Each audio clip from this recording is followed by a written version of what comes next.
नमस्कार. मनशक्तीने आरोग्यप्राप्ती ह्या शृंखलेमध्ये वाचाल तर वाचाल या विषयावर आपण एक संवाद साधणार आहोत. वाचाल तर वाचाल म्हणजे दोन अर्थ आहेत त्यातले, की जर वाचनाची आवड जोपासलीत तर तुम्ही आयुष्यात चांगल्या तऱ्हेने वाचू शकाल, आणि दुसऱ्या बाजूने जर वाचाल तर वाचू शकाल पुढे. आता हा मुख्यतः संवाद जो चालला आहे तो प्रामुख्याने सध्याची कोविडची परिस्थिती उद्भवलेली आहे. या कोविडच्या परिस्थितीमध्ये अनेक जण आपल्यापैकी चिंतेने ग्रस्त असतील, आणि तुमच्यापैकी निश्चितच बरेच जण हे कोविड बाधित सुद्धा असतील, क्वारंटाईनमध्ये असतील. तर मग अशावेळी तुमची जरी इच्छा असली तरी तुमच्या मनोरंजनाची साधनं कदाचित तुमच्यासोबत नसतील. मग अशावेळी मनशक्ती केंद्राने प्रयत्न असा केला आहे की तुमच्या प्रत्येकापर्यंत पोचावं आणि तुमच्याशी काहीतरी हितगुज करावं. उपदेश नाही बरं का, हितगुज म्हणजे काय? हितगुज कुणामध्ये होतं? तर प्रामुख्याने मित्रांमध्ये, की आपल्या जवळचं कोणीतरी आपल्या सोबत असावं, त्याने आपलं क्षेमकुशल कसं चाललं आहे, छान चाललं आहे ना असं विचारावं, सुखदुःखाच्या गोष्टी एकमेकांशी बोलाव्यात, आणि त्या रंजनातून मनाला एक दिलासा, एक आनंद आणि धीर यावा. या उद्देशाने हे छोटंसं हितगुज हा संवाद आपण करणार आहोत.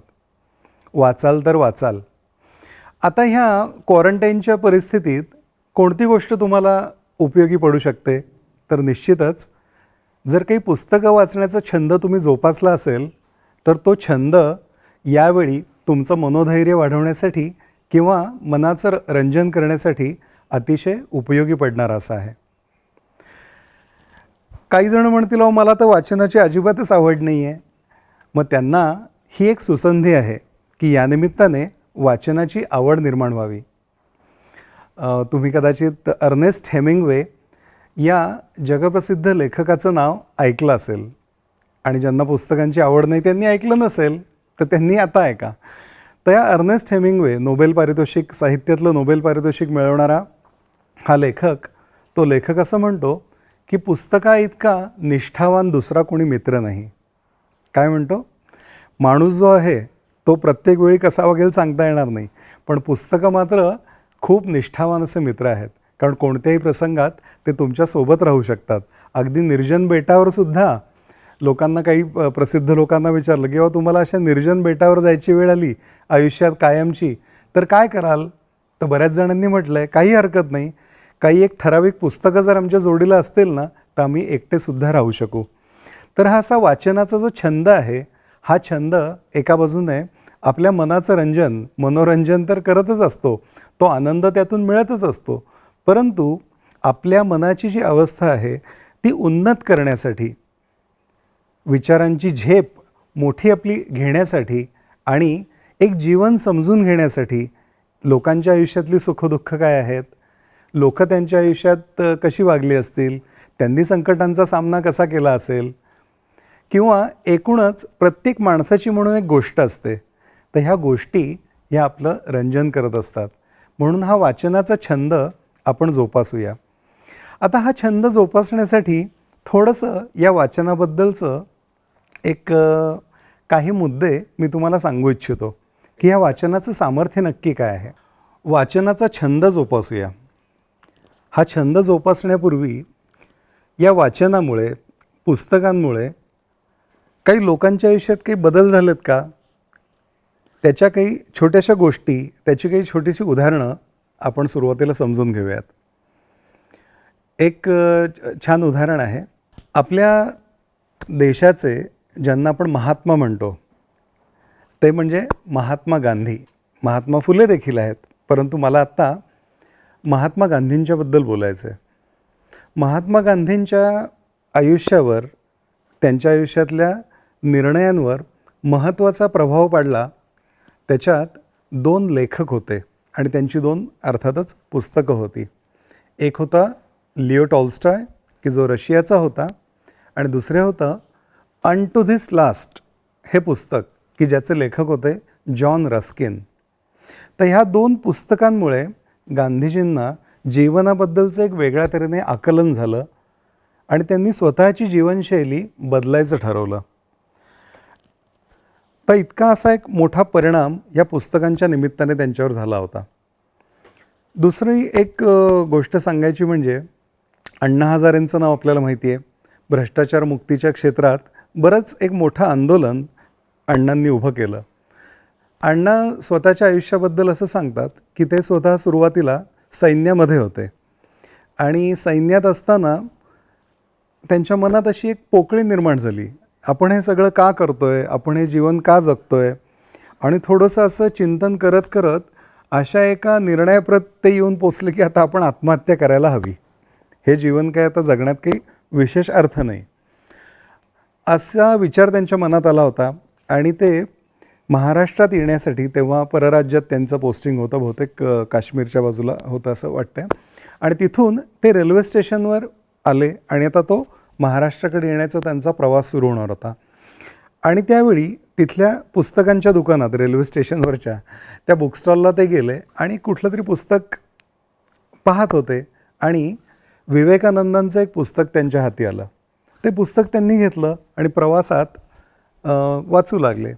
आणि आत्महत्येच्या विचारांपर्यंत आलेले अण्णा स्वामी विवेकानंदांच्या विचारांनी इतके बदलून गेले की त्यांनी आत्महत्यावर तर नाहीच करायची, परंतु आता ह्याच्या पुढचं आयुष्य स्वतःच्या जीवनाचं चिंतन करण्यात न घालवता ह्या आजूबाजूची आपली जी परिस्थिती आहे ती उंचावण्यासाठी कसं वापरता येईल असा विचार त्यांनी सुरू केला. इतकं पुस्तकांचं सामर्थ्य आहे बरं का. तिसरं एक उदाहरण आहे पु ल देशपांडेंच्या बाबतीतलं. पु ल देशपांडे आपल्याला माहिती आहेत की महाराष्ट्राचं लाडकं व्यक्तिमत्व असं आपण त्यांना म्हणतो. ते स्वतः खूप मोठे वाचक होते आणि खूप मोठे लेखकसुद्धा होते. तर पुलंनी मुख्यतः लोकांना हसवण्याचा धंदा केला. त्यांच्या एका पुस्तकाचंच नाव काय, हसवणूक.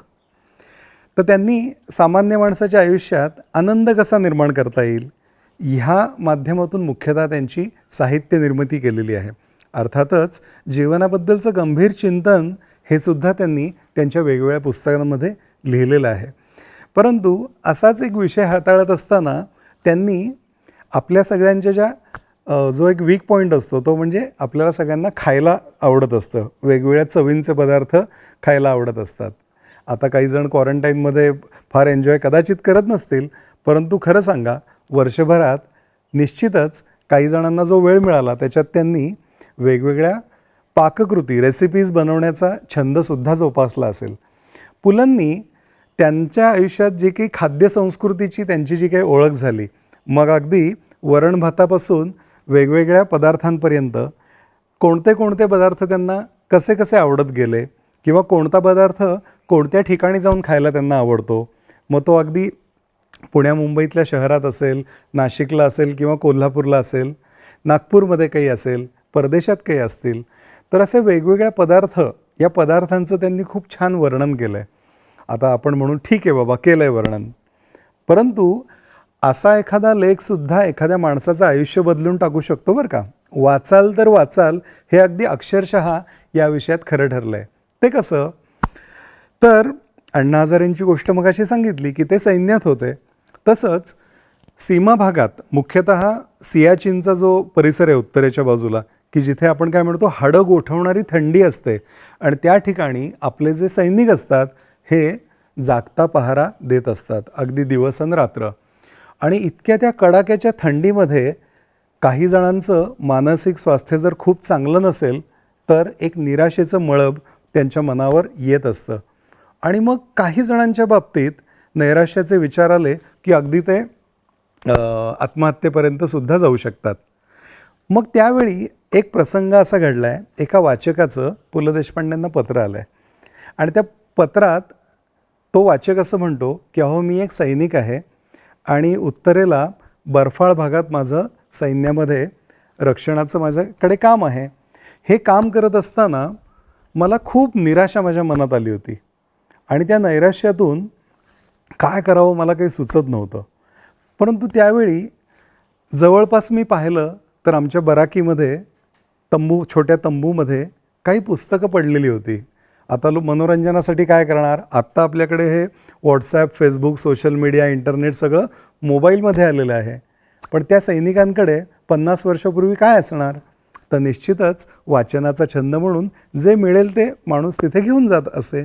तर तसंच एक दिवाळी अंक त्याच्याकडे होता. तर तो दिवाळी अंक त्यांनी चाळायला सुरुवात केली आणि पु ल देशपांडेंचा खाद्य जीवनाबद्दलचा एक सविस्तर लेख त्याच्या वाचनात आला आणि त्या लेखामध्ये तो सैनिक इतका गुंगून गेला, त्याला ते सगळं वर्णन इतकं आवडलं आणि त्या एकेका वेगवेगळ्या गोड, कडू, तुरट, चविष्ट अशा सगळ्या अन्नपदार्थांमुळे त्याच्या तोंडाला जे काही पाणी सुटलं, तो म्हटला, किमान हे सगळे पदार्थ खाण्यासाठी का होईना, पण मला जगलं पाहिजे.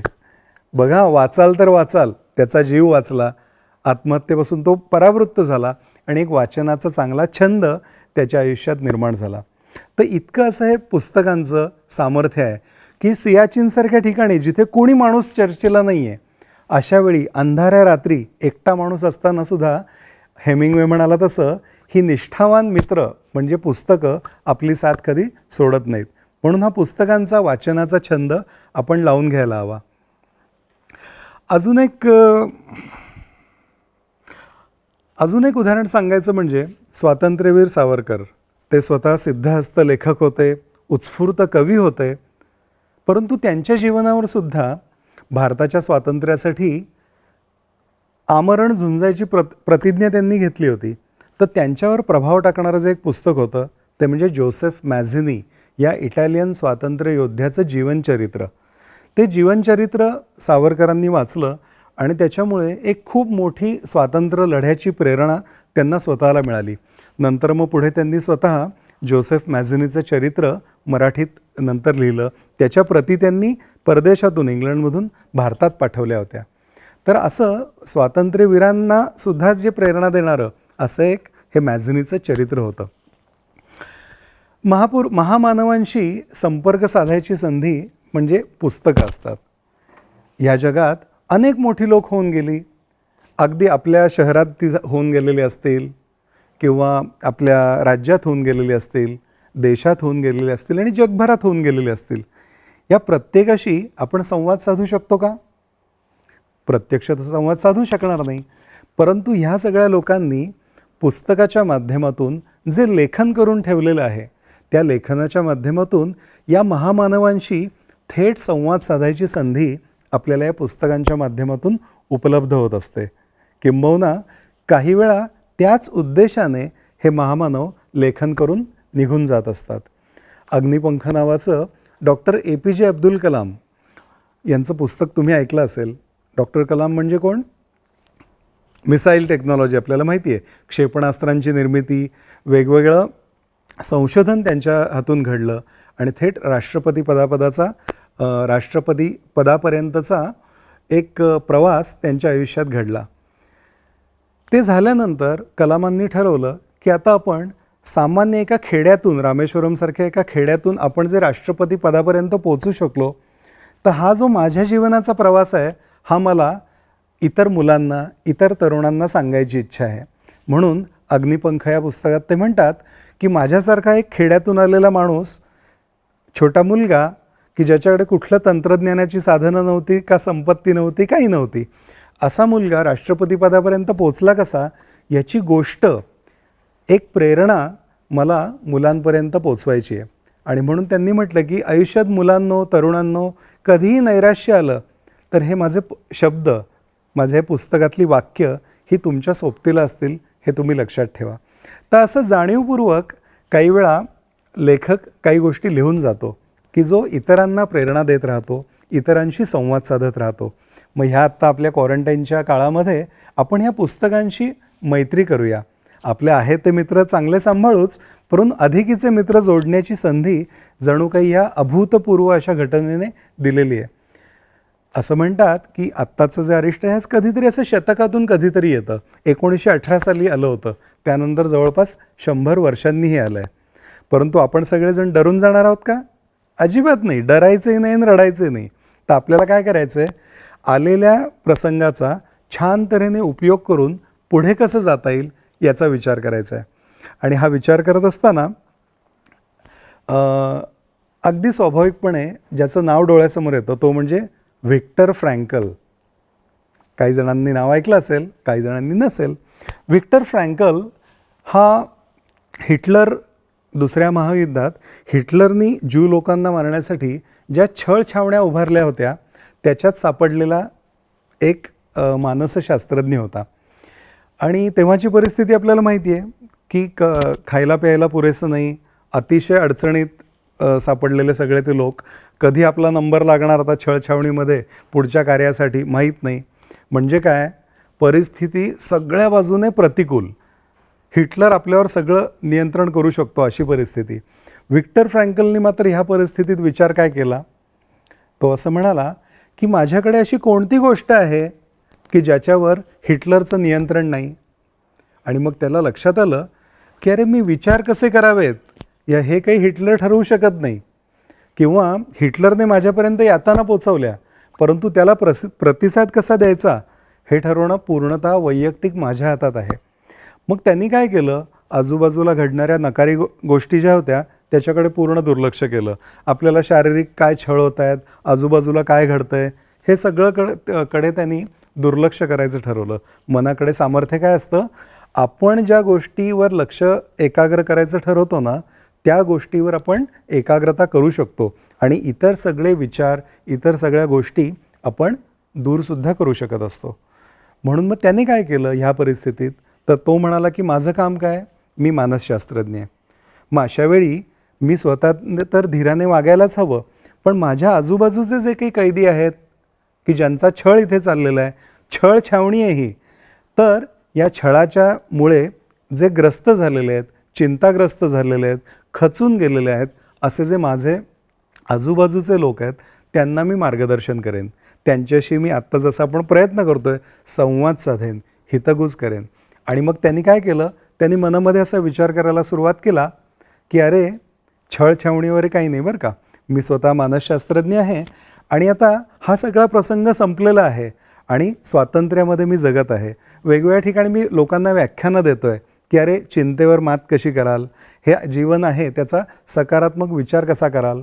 म्हणजे छळछावणी या विषयाचाच विसर, आत्ताही आपल्याला काय करायचं आहे, करोना काय चाललं आहे ह्याचा विसर करून आपल्याला काय घडवायचं आहे, आपल्याला कोणती विधायक कृती ह्या काळात करायची आहे त्याचा विचार करायचा. संकट किती मोठं याच्यापेक्षा आपण या सगळेजण याच्यावर मात करून पुढे गेल्यावर कसे वागणार आहोत, एकमेकांच्या उपयोगी कसे पडणार आहोत, असा सकारात्मक विचार करायचा. व्हिक्टर फ्रँकलनी सगळ्यांना धीर द्यायला सुरुवात केली बरं का. आणि झालं काय की खरोखरच ते जे एक चिंतेचं वातावरण होतं त्याच्यातून हळूहळू उमेदीचं वातावरण, उमेदीचे अंकुर लोकांच्या मनात फुटू लागले आणि सगळं वातावरण हळूहळू बदलायला सुरुवात झाली. आणि कित्येक जण की जे मृत्यू मला कधी येईल याची वाट बघत बसले होते ते सगळेजण असा विचार करू लागले की आता ह्या परिस्थितीतून आपण नक्की सगळे छान तरून जाणार आहोत आणि पुढे छान छान चांगल्या गोष्टी, चांगल्या तऱ्हेने जीवन जगणार आहोत. तर असा हा व्हिक्टर फ्रँकल, आपणही सगळ्यांनी त्याचा आदर्श घ्यायला पाहिजे. मग व्हिक्टर फ्रँकलचं नंतर खरोखरच तो सुटून गेला आणि लोगोथेरपी नावाचा एक सिद्धांत त्यांनी मांडला आणि त्याच्यावरची पुस्तकं त्यांनी लिहिली की जी पुस्तकं माणसाला प्रेरणा देतात की तुम्ही कितीही संकटात असलात ना तरी तुमच्याकडे एक स्वातंत्र्य आहे. आणि ते स्वातंत्र्य असं की बाहेरची परिस्थिती कोणतीही असली तरी त्या परिस्थितीला प्रतिसाद देण्याचा तुमचा हक्क कोणीही हिरावून घेऊ शकत नाही. तर अशी ही सकारात्मक विचार आपण घेऊन आपल्याला ह्या परिस्थितीत आपण पुढे जायचं आहे. रामदास स्वामींचे एक छान अनेक श्लोक आहेत त्यांचे. तर एका ठिकाणी मी असा संदर्भ वाचला आहे की रामदास स्वामींनी त्यांच्या एका बंधूंच्या मुलांना एक छोटासा उपदेश करून पाठवला आहे की तुम्ही कसे राहाल, कसे वागाल. तर त्याच्यात काय करायचं आहे, 20 मिनिटं झाले हां ठीक आहे. तर तुम्ही कसे राहाल, कसे वागाल, तर त्याच्यात त्यांनी एक मुद्दा असा सांगितला आहे, दिसा माझी काही तरी ते लिहावे, प्रसंगी अखंडित वाचित जावे. मुलांनो तुम्ही काय कराल असं ते आपल्या पुतण्यांना लिहित आहेत, असं इथे एक संदर्भ आहे तो. तर त्याच्यात ते म्हणतात दिसा माझी काहीतरी ते लिहावे, रायटिंग मेक्स मॅन परफेक्ट. लेखनाची सवय, बोलताना माणूस थोडं पुढे मागे बोलू शकतो परंतु लिहिताना मात्र पूर्ण विचार करून माणूस एक एक शब्द लिहित असतो. म्हणून दिवसात थोडा वेळ तरी काही लेखन करत जा. आपणही सगळे लेखक होण्याची संधी आहे बरं का आपल्याला आत्ता. आणि एरवी प्रसंगी अखंडित वाचित जावे. आपण सगळ्यांनी वाचनाचा छंद जोपासणं गरजेचं आहे. आता हे का सांगावं लागतं आहे आपल्याला सगळ्यांना एकमेकांना? कारण 1990च्या नंतर ज्या तऱ्हेने वेगवेगळी माध्यमं, दूरदर्शनच्या माध्यमातून इलेक्ट्रॉनिक मीडिया जो मोठ्या प्रमाणात भारतासारख्या ठिकाणी आला, तर ह्याच्यामुळे काय झालं की प्रत्येक गोष्टीची माहिती दूरदर्शनवर मिळायला लागली. आणि त्यामुळे ती प्रभावी अशी डॉक्युमेंटरीच्या माहितीपटाच्या संदर्भात वगैरे. आणि त्यामुळे झालं काय की कोणतीही गोष्ट थोडक्यात समजून घ्यायची एक सवय माणसाला लागली. आणि जे एक सखोल वाचन, चिंतन आणि त्याचा अनुभव घेणं, ही प्रक्रिया जी पुस्तकांच्या माध्यमातून घडत होती, त्या लेखकाशी थेट एक आपला बंध जुळत होता, तर ती प्रक्रिया हळूहळू कमी व्हायला लागली. आणि आत्ता तर सध्या व्हॉट्सॲप विद्यापीठाचा काळ आहे. त्यामुळे काय होतं, कोणतीही माहिती कोणीतरी व्हॉट्सॲपवर लिहून पाठवलेली असते. आणि काही वेळा थोडासा तरतम विचार न करणारे आपल्यापैकी काही जण असतो आपण, तर त्यांच्या बाबतीत काय होतं, जे लिहिलं आहे ते खरं असं मानण्याकडे माणसाची वृत्ती तयार होते. आणि मग एक छान शांतपणे अनुभव घ्यायचा जो वाचनाचा आनंद आहे तो मात्र दुरावला जातो. म्हणून रामदास स्वामींची आठवण की प्रसंगी अखंडित वाचित जावे. रावसाहेब कसबे मोठे विचारवंत आहेत, त्यांनी असं म्हटलं आहे की हा आनंद आपल्यापासून दुरावत चाललेला आहे, की सखोल चिंतन, सखोल वाचन ह्याची मजा आपण घेत नाही आहे सध्या. आणि त्यामुळे वरवरचा विचार करण्याची वृत्ती सगळ्यांमध्ये वाढत चालली आहे. तर आत्ताची ही संधी आपल्याला अशी आहे की थोडासा वेळ आपल्याला निश्चित मिळालेला असतो. आणि जे मुख्यतः क्वारंटीनमध्ये आहेत त्यांना तर निश्चितच थोडा जास्त वेळ मिळालेला असतो. तर त्यांनी या निष्ठावान मित्रांसोबत, पुस्तकांसोबत आपली अधिकेची मैत्री घट्ट करण्याची ही संधी आहे. आता पुस्तकं म्हटल्यानंतर खूप मोठ्या लोकांनी पुस्तकांचं खूप वाचन केलं आहे, लेखन केलं आहे. परंतु ज्यांना पुस्तकांवर प्रेम करणारा माणूस, अशा तऱ्हेचे एखादी उपाधी देता येतील अशा लोकांमधलं एक प्रमुख नाव म्हणजे डॉक्टर बाबासाहेब आंबेडकर. मित्रांनो, तुम्ही काय करा की आत्ता माझं संवाद चालू आहे, परंतु ABP माझा नावाचा जो चॅनल आहे त्याचं एक यूट्यूब चॅनल आहे. आणि त्याच्यावर सर्वव्यापी आंबेडकर नावाची एक सिरीज आहे. त्याचे काहीतरी 15-20 असे भाग आहेत, अर्ध्या तासाचे. आणि त्याच्यात त्यांनी आंबेडकरांचं सर्वव्यापित्व, म्हणजे ते नेते म्हणून कसे आहेत, वक्ते म्हणून कसे आहेत, अभ्यासक म्हणून कसे आहेत, तसेच ग्रंथप्रेमी वाचक म्हणून ते कसे आहेत, याच्याबद्दल छान माहिती दिली आहे. तर ह्या आंबेडकरांची गोष्ट काय आहे, आणि मनशक्तीचे संस्थापक स्वामी विज्ञानानंद यांनीसुद्धा आंबेडकरांच्या बाबतीत एक प्रसंग सांगितला आहे बरं का. त्याचा उल्लेख माझ्या बोलण्यात नंतर येईल. एक छोटं यज्ञकथा नावाचं पुस्तक आहे. या यज्ञकथा पुस्तकात स्वामीजींचा एक लेख आहे, त्याचं नाव आहे पुस्तका आड खाऊ नये. काय लेख आहे? पुस्तकाच्या आड खाऊ नये. अरे बापरे, हे कुणाला म्हटलं आहे? आंबेडकर जेव्हा परदेशात गेले होते शिक्षणासाठी, उच्च शिक्षणासाठी, तेव्हा ते आपला कण क्षण या अभ्यासासाठी वापरत होते. क्षण म्हणजे वेळ, कण म्हणजे सगळे पैसे इतर ठिकाणी कुठेही वाया न घालवता पुस्तकांसाठी ते वाचवत असत, वापरत असत. आणि मग अशावेळी ते काय करायचे, अखंड अभ्यास. कॉलेजच्या विद्यापीठाची खूप सुंदर लायब्ररी होती आणि त्याचा छान ते उपयोग करून घेत होते. आणि हे करत असताना ते काय करायचे, जेवायला सुद्धा जायचे नाही. मग काय करायचे, टेक अवे फूड असतं ना, पाव, ते घेऊन यायचे आणि आपलं वाचन चालू असताना मध्येच हळूच पाव खायचे. हळूच का खायचे? कारण तिथे वाचनालयामध्ये खाण्याला परवानगी नव्हती. परंतु यांना कॅन्टीनमध्ये जाऊन मित्रांबरोबर वेळ घालवायची इच्छा नव्हती. क्षण वाचवायचा होता. म्हणून ते हळूच खायचे आणि वाचत राहायचे. एकदा त्या ग्रंथपालाच्या लक्षात आलं की अरे, हा मुलगा खूप छान अभ्यास करतोय, वाचतोय, परंतु आपल्या वाचनालयाचा नियम काय आहे, इथे खाता येणार नाही. मग ते सांगतात की अहो, तुम्हाला इथे खाता येणार नाही. असं आहे का? ठीक आहे म्हणतात ते. पण याचा अर्थ मग ते वाचन सोडून गेले कॅन्टीनमध्ये खायला, असं नाही झालं बरं का. स्वामीजी असं म्हणतात की आंबेडकरांनी ते पाव खाणंसुद्धा सोडून टाकलं, की जेवढा वेळ वाचनालयाचा आहे ना, तेवढा पूर्ण वेळ वाचनातच घालवायचा आणि मग घरी गेल्यावर उरलेला जो काही पाव असेल तो खायचा. इतकं त्यांचं वाचनावर, पुस्तकांवर प्रेम होतं. आणि ह्या प्रेमापोटी पुढे आंबेडकरांनी काय केलं, खूप मोठे ते लेखक, वाचक होते, लेखक झाले, प्रकांड पंडित झाले.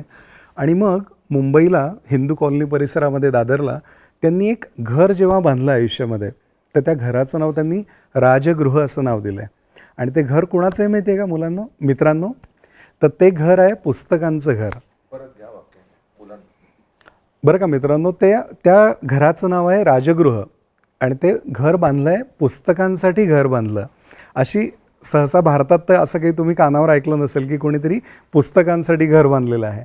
तर या राजगृहामध्ये, आणि त्यांनी मग ज्या तऱ्हेचा अभ्यास परदेशातल्या ग्रंथालयांमध्ये केला होता त्याचा विचार करून अगदी त्याची वास्तुरचना, मग त्याचे पिलर्स कसे असायला हवेत, त्याच्या खिडक्या कशा असायला हव्यात, तिथलं एअर कंडिशनिंग म्हणजे वायुविजन, हवा कशी खेळायला हवी, ह्या सगळ्याचा विचार करून खास पुस्तकांचं असं घर, राजगृह त्यांनी बांधलं. 50,000 पुस्तकांचा संग्रह त्यांनी आपल्या आयुष्यात केला होता. आणि त्या प्रत्येक पुस्तकावर त्यांनी खुणा केलेल्या आहेत. प्रत्येक वाचनामध्ये महत्त्वाचा शब्द असेल, एखादं वाक्य असेल, एखादा विचार असेल, याच्या खुणा त्याच्या जागोजागी पुस्तकांमध्ये त्यांच्या आढळून येतात. तर अशीही 50,000 पुस्तकं.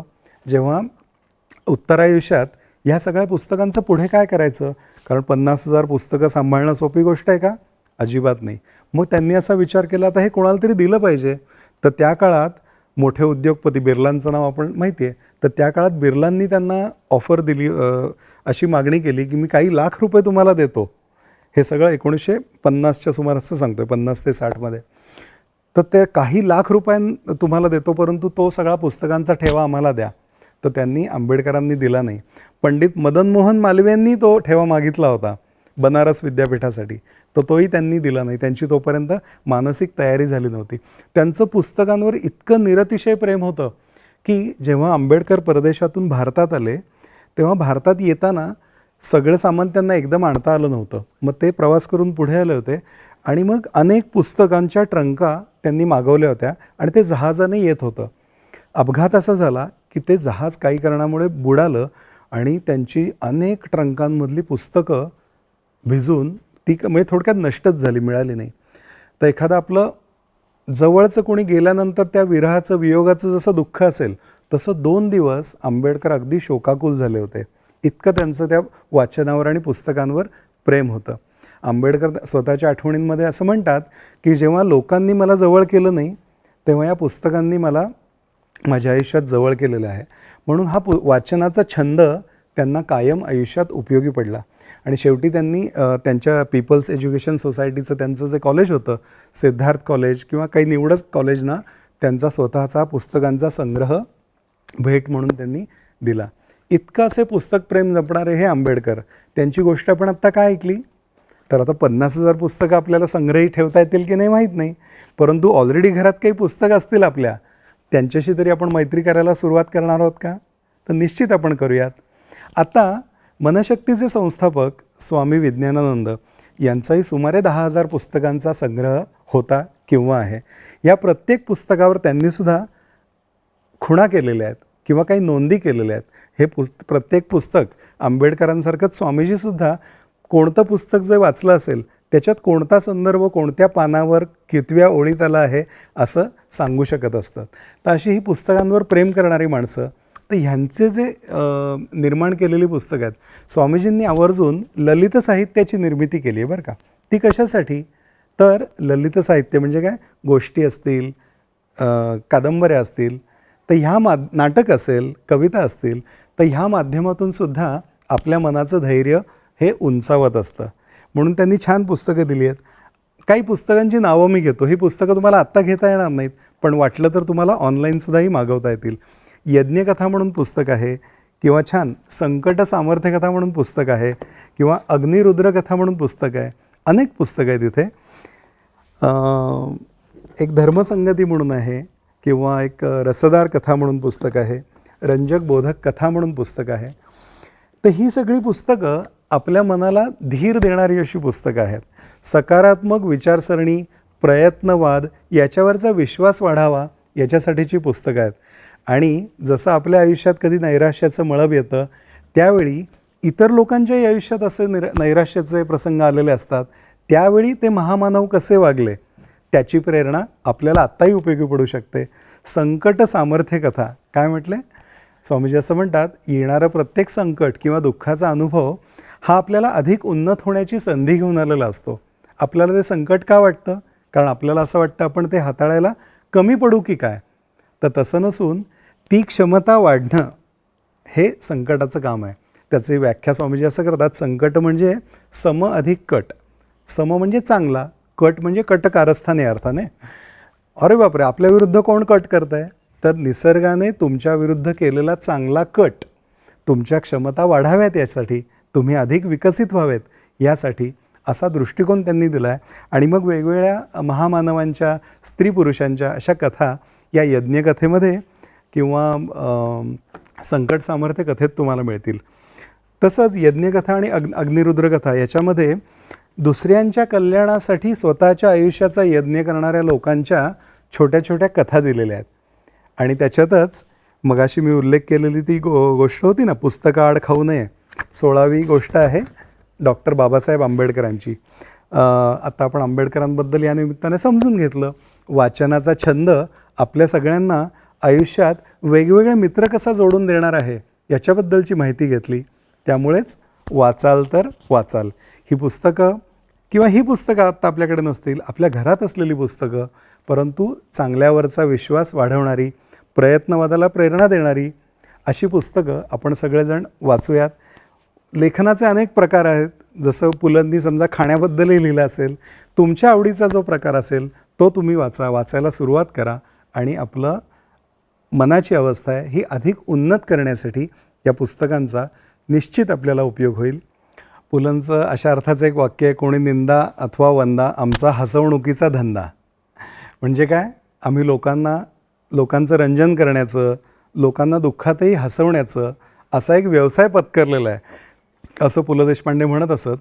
आणि जीवनातले वेगवेगळे प्रसंग घेऊन, व्यक्ती आणि वल्ली घेऊन, किंवा खोगीर भरती किंवा गणगोत असे वेगवेगळे विषय घेऊन त्यांनी आपल्याला या जीवनाचं एक वेगळं दर्शन दिलेलं आहे, रंजन केलेलं आहे आणि खूप आपल्याला सगळ्यांना त्यांनी हसवलेलं आहे. तर या हास्यरसाचाही आनंद आपण घेऊयात. त्याचबरोबर ह्या काळामध्ये जो वेळ मिळालेला आहे या वेळाचा उपयोग करून वेगवेगळ्या पुस्तकांच्या माध्यमातून वेगवेगळ्या लेखकांची मैत्री होण्याची एक संधी आपल्याला चालून आलेली आहे. या वेळाचा आपण सगळेजण उपयोग करूयात. व्हायरस हे एक निमित्त असतं. प्रत्येकाने या निमित्ताने आपल्या जीवनाचा थोडासा सविस्तर विचार करायचा असतो. लोणाळ्याच्या जवळच समुद्र इन्स्टिट्यूट म्हणून आहे, तिथे आम्ही रोज रुग्णसंवादासाठी सध्या काही काळ जात आहोत. मग तिथे आम्ही रोज प्रत्यक्ष जाऊन तिथे आपल्या रुग्ण बांधवांशी बोलत असतो. रोज वेगळा विषय त्याच्यात घेतलेला असतो.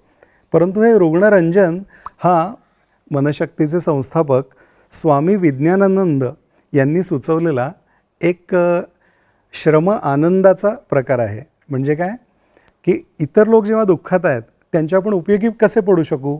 आपण तर काही त्यांचं दुःख घेऊ शकणार नाही, परंतु मग त्यातल्या त्यात त्यांच्या दुःखावर फुंकर कशी घालता येईल? आपण केवळ आम्ही तुमच्यासोबत आहोत या भावनेने त्यांना दिलासा कसा देता येईल ह्या तऱ्हेचं माध्यम आम्ही इथे प्रत्यक्ष करू शकत आहोत. ह्या ठिकाणी ह्या तंत्रज्ञानाच्या माध्यमातून तुमच्यापर्यंतही आम्ही तोच विचार पोचवत आहोत की आम्ही कोणी वेगळे नाही, आपण सगळे एकत्रच आहोत आणि आपण सगळेजण एकमेकांच्या मदतीला आहोत.